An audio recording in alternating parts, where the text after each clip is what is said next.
when people say they need to set boundaries, I don't think they mean they need to set boundaries to their own behavior and have self-control, and I Right. don't think that's what they mean. It could be they do, but Yeah. So when you talk about setting boundaries to your own behavior and self-control or kids, that's a good thing. And for adults also, we have to have boundaries. We can't just do what we want, say what we want. I mean the whole Torah is Exactly. boundaries to our behavior, You are listening to the JP Show. where we discuss the issues you care about from a Jewish perspective. I am Rabbi G, I am Rabbi Levi. and we hope you enjoy this episode.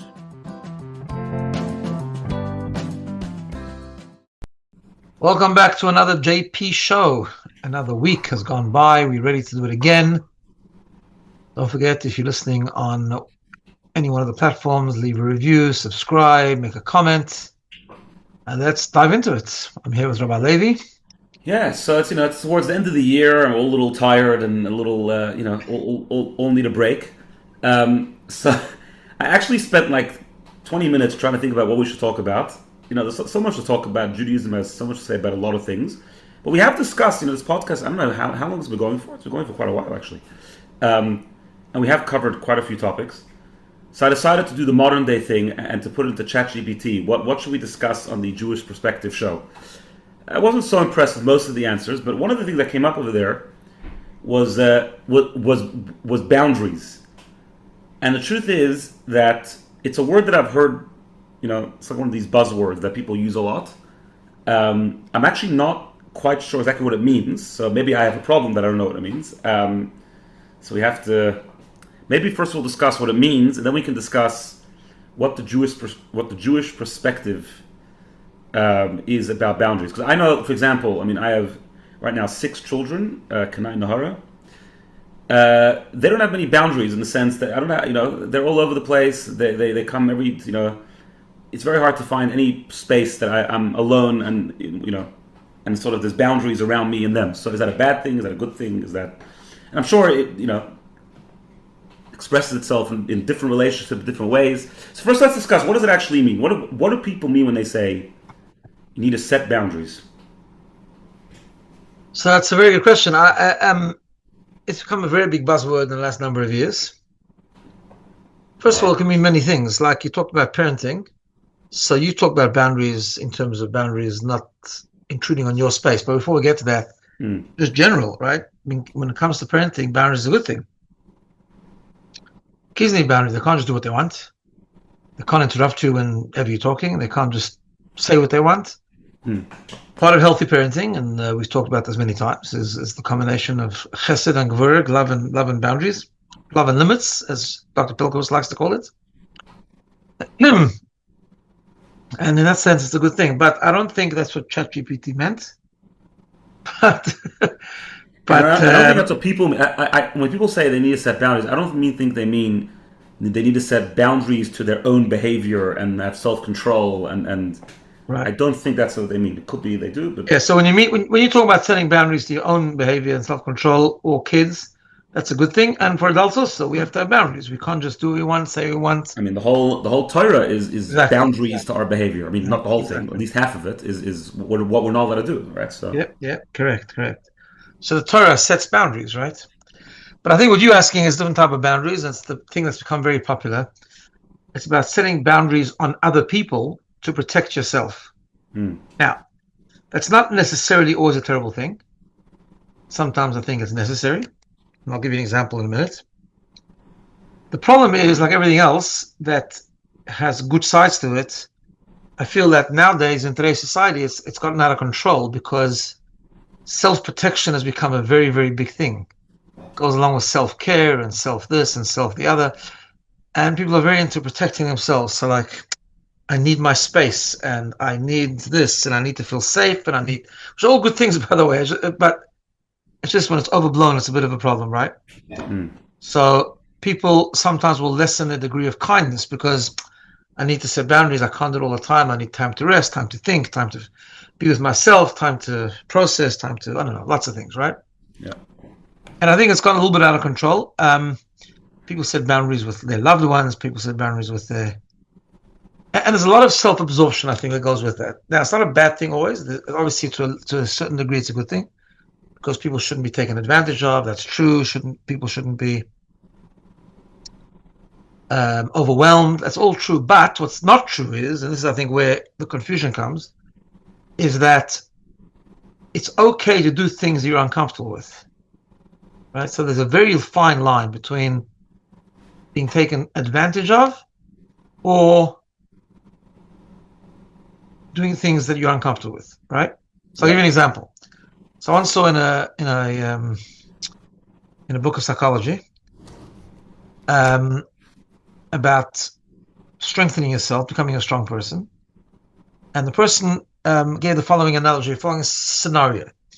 You meet a friend, not really a friend, it's someone you sort of know a while back, and the person thinks you're their friend more than you actually are their friend, and all that kind of stuff. And so, oh, so nice to see you, and see you so long.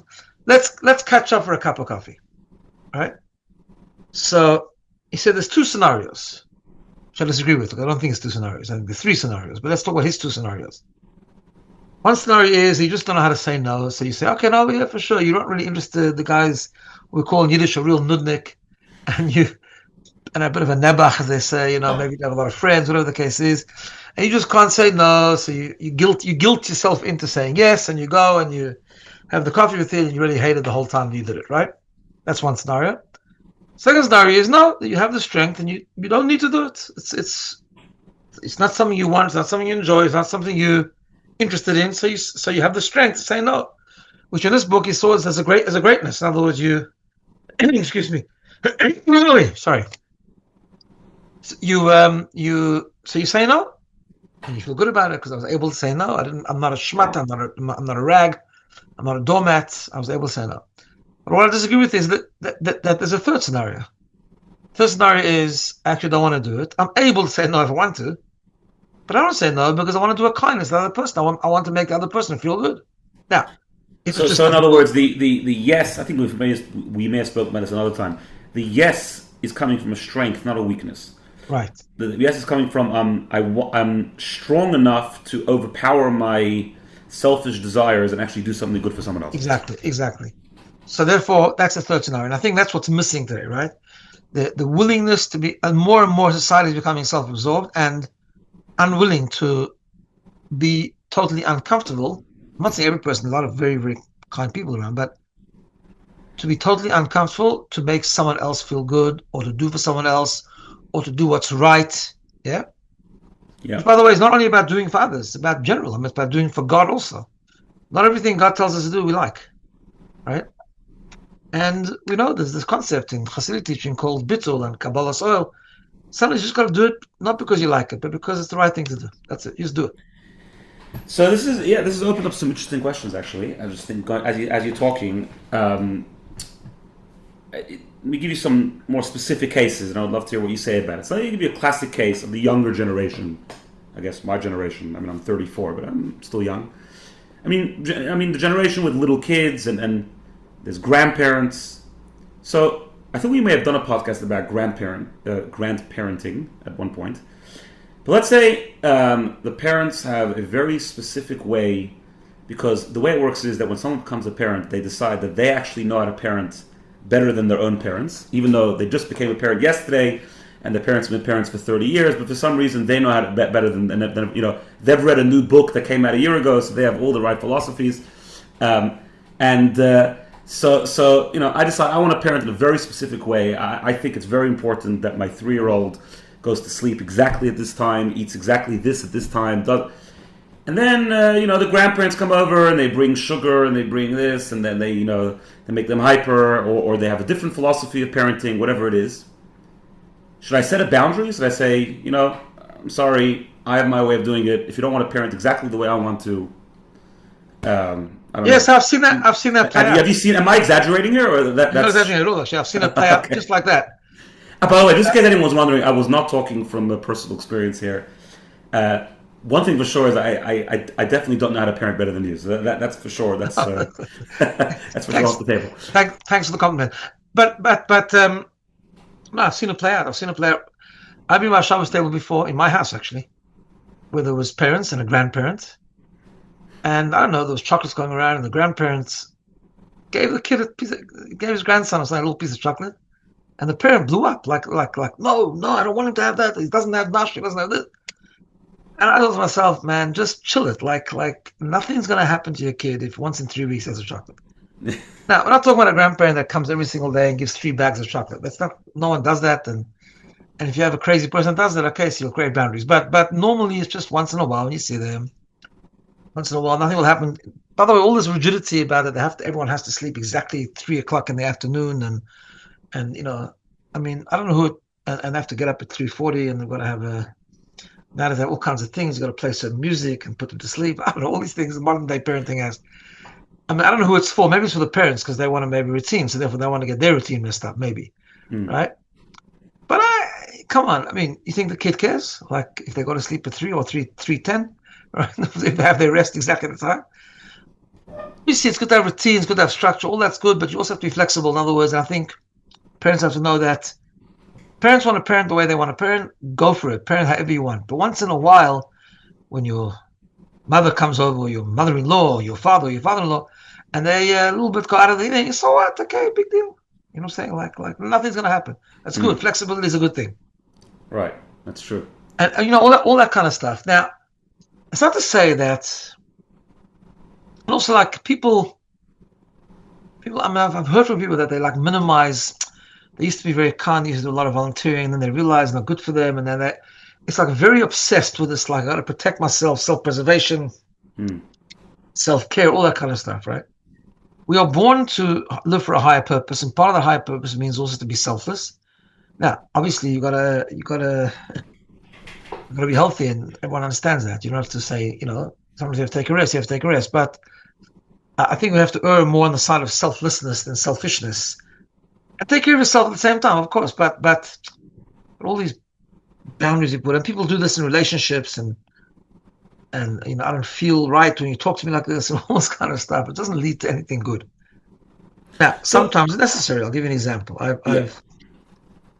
Sometimes you have to put boundaries in order to do the right thing. So, I've spoken to people, for example, who have a really hard time. Adults, I'm talking about adults, or people already married with children, have a very, very hard time with their own parents, for example, right? They just don't let go. Like they overwhelm them, and nothing's ever enough, and they call them 7 times a day, and they. So it's not just a chocolate once a week. Yeah, it's like overboard, right? It's over, yeah. So unfortunately, what happens today in some modern therapy is that they get encouraged to break off ties with their parents, and I think that's completely wrong. Except for very, very few circumstances, exceptions, we have a moral obligation to our parents. They carried us for 9 months. They gave birth to us. They brought us up, and this is what we call honoring parents, kibbud av v'em, right? Not to say anything wrong to them, not to say anything disrespectful. However, we know from the Talmud that there are times where it's so overwhelming that you can put in boundaries. Now, in a way, it's easier just to break off the relationship. That's being supremely selfish, right? So what I've advised parents is you can put in boundaries. You don't have to call your mother 6 times a day, even though she's upset if you don't call her 6 times a day. You can call her once a day or once a week, even whatever the case is. But you can't break off, right? So sometimes boundaries is good, so you don't. In order to protect yourself, that you don't do the wrong thing at the end of the day, right? And those boundaries are hard to do because the person is never enough, and the person's still upset, and all that kind of stuff. But it has to be in a case where the boundaries are there in order to do the right thing, not to over obsess about our own comfort. Yeah, I mean, obviously, I think this goes. We are joking around a little bit, but I think this goes without saying. You said if someone says something, the way you're talking to me doesn't feel right. Obviously, if we're talking about, like, for example, a spouse that's constantly speaking disrespectfully or abuse, of course you have to put your foot down, and you can't, you shouldn't allow yourself to be spoken to that, right? I mean, that's 100%. And that's healthy communication, and everything. That kind of stuff has to be communicated because otherwise it festers and it explodes eventually, right? But what I'm talking about is the trend I've seen often is that people. Everyone has needs, right? And needs should be met in a relationship. But some of us have too many needs. Like, we take ourselves so seriously that we have a long list of needs. You know what I'm saying? That's problematic, I think. Yeah. Let's go back to parents and children for a second. You said that between parents and children, perhaps boundaries is not such a bad thing. I'm saying from the parents' perspective. I will give you an example. I'm interested to hear what you say about this. I mean, I don't know. I'm sure there's different views in modern day.